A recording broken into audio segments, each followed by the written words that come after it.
বসাতে হবে, আগে চেয়ারটা পরিষ্কার করতে হবে, যারা দেশপ্রেমী লোকটা নষ্ট করতে হবে, লোকটাকে ধ্বংস করতে হবে, ব্যক্তি স্বার্থ যেটা সেটা বিসর্জন দিতে হবে, মুখে বললে হবে না, সেটা কাজে প্রমাণ করতে হবে এবং সেই কাজে প্রমাণ করবে আমার সূর্য সন্তানেরা।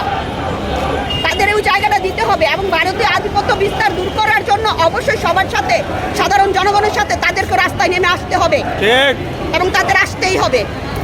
তারা না আসলে তাদের টেনে নিয়ে আসতে হবে এবং এই বিচার আমরা আমাদের হাতে করতে চাই।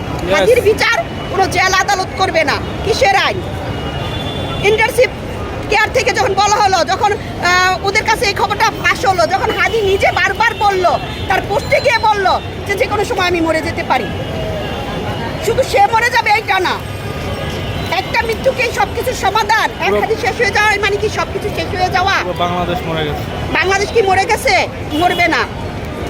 একটা হাদি ফিরে আসবে বারবার করে, কারণ আমরা মা, আমরা শিক্ষিত মা, আমরা তথাকথিত যুগের মা না, আমরা ক্ষুদিরামের মা, আমরা হাদির মা, আমরা মুগ্ধর মা, আমরা আবু সাঈদের মা, আমরা হাসনাত আব্দুল্লাহর মা, সারজিদের মা। আমাদের সন্তানরা সূর্য সন্তান।